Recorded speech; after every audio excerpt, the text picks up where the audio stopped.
Bismillahirrahmanirrahim. Assalamualaikum warahmatullahi wabarakatuh. Sahabat punya Syakur Lover dimanapun berada, selamat datang di channel Gandarman. Saya kira kita sangat padat sekali dengan pesan-pesan dan makna. Tapi saya kira mari kita membangun niat bersama-sama. Hidup ini terlalu singkat, ya. Itu saya kutip dari Buya Syakur. Sayang sekali kalau ini berlalu dengan sia-sia, dengan penderitaan. Ya. Maka mari kita ciptakan persahabatan, cinta kasih. Yang utama itu kan, mari kita mencintai seperti Tuhan sudah mencintai kita, dan mari kita juga memaafkan satu sama lain. Saya kira perdamaian hanya mungkin kalau kita saling mengampuni dan memaafkan. Karena bagi saya memaafkan berarti adalah cinta Tuhan yang tak terbatas dan cinta Tuhan yang tanpa syarat. Kalau orang masih mencintai dengan syarat, dia pasti sulit untuk memaafkan. Ya. Dan kita sadar bahwa kita ini memang untuk mencintai boleh dikatakan masih miskin. Kita mesti memohon pengampunan, cinta Tuhan sebanyak mungkin supaya kita bisa mengasihi satu sama lain. Terima kasih untuk kasih Tuhan melalui Buya Syakur dan Pak Afgan. Iya, sama-sama terima kasih Romo. Demikian closing statement yang telah disampaikan oleh Romo Rohadi Widogdo PR, dan kemudian closing statement berikutnya disampaikan Buya. Silakan Buya. Ya, saya dalam closing statement kali ini saya tidak akan menyalahkan siapapun, tanda kutip. Saya tidak pernah menyalahkan siapapun, membid'ahkan siapapun, mengkafirkan siapapun.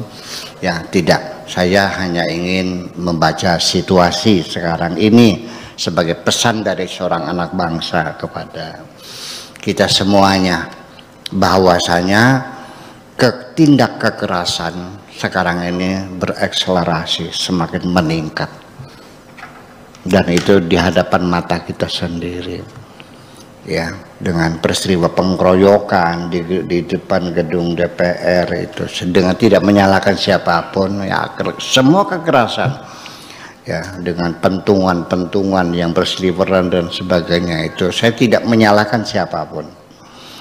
Hanya saya membaca satu indikator yang saya baca menunjukkan bahwa ke depan kekerasan kita semakin meningkat. Perlu diwaspadai. Sebab nanti seperti tensi darah kita. Orang sudah pernah hipertensi 200 ke atas. Sekalipun sekarang sudah 120. Dengan minum kaptopril dan sebagainya, ramipril dan obat-obatan semacam itu terkendali, tapi kita harus minum tiap hari. Ya, begitu lengah naik lagi. Jadi sekali pernah naik akan mudah naiknya. Ini perlu Pak Polisi, ini mana barangnya? Ya, mesti tahu, mesti waspada. Terus akan mudah cepat terhangusnya.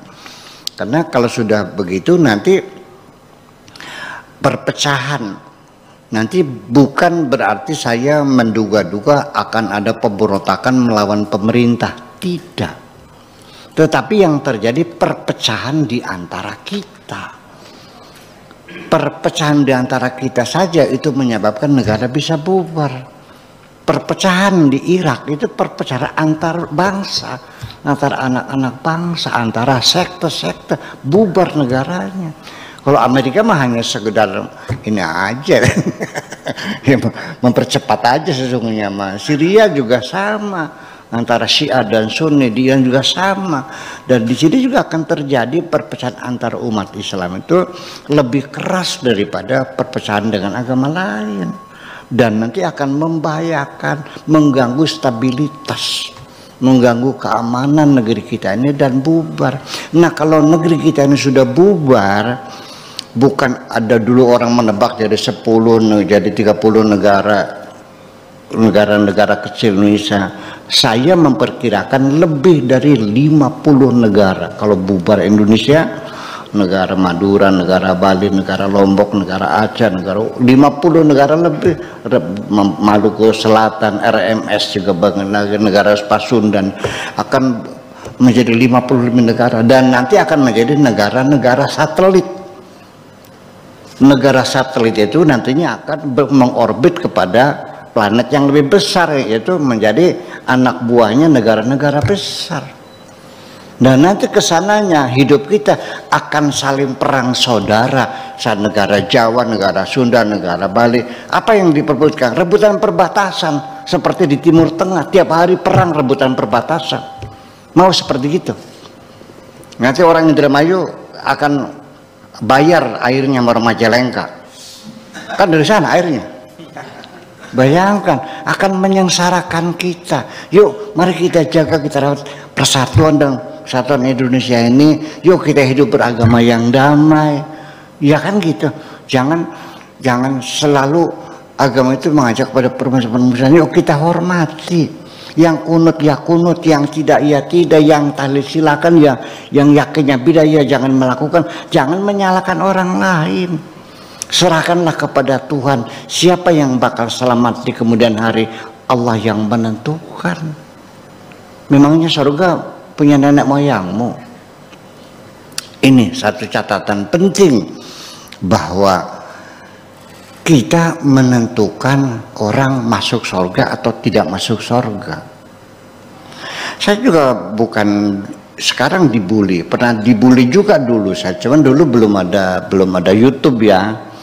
Itu ketika saya menyatakan bela sungkawa sedalam-dalamnya, karena pada tahun itu ada 2 tokoh perempuan dunia yang meninggal dunia, yaitu Lady Di dan Bunda Teresa.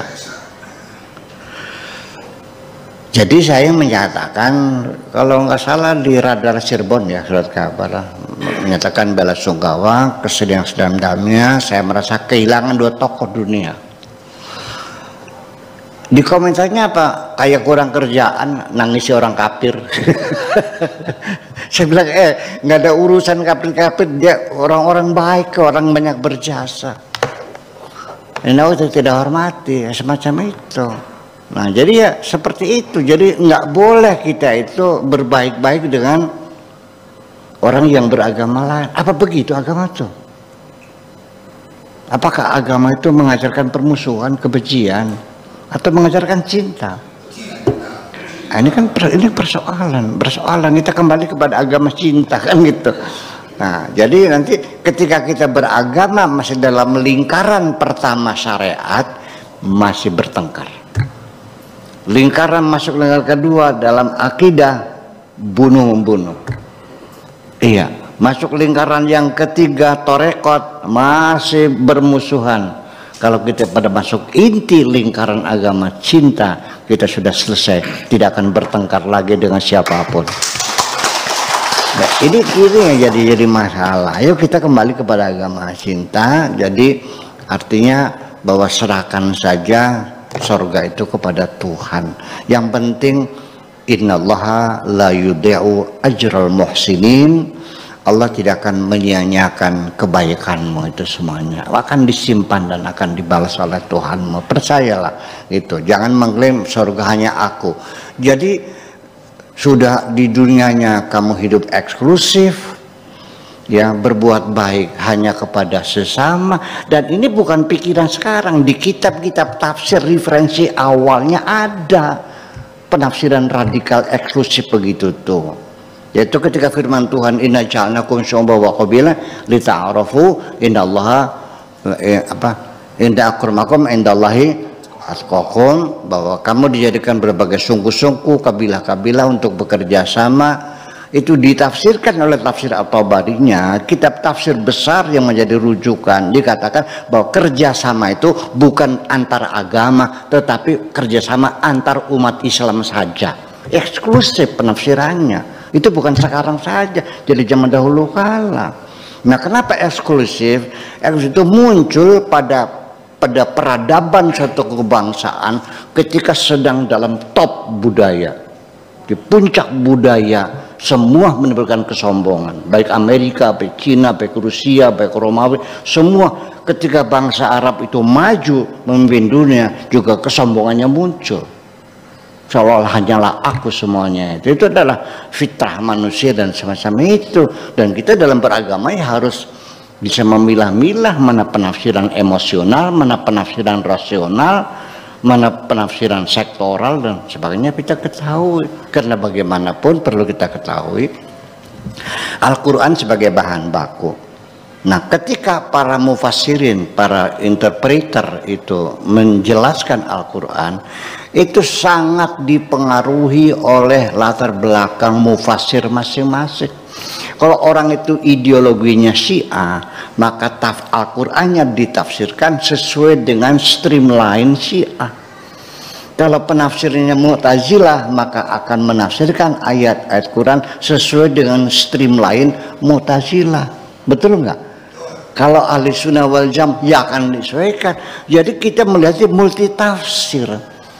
Nah, untuk Indonesia saya kira perlu juga bikin tafsir ala Indonesia.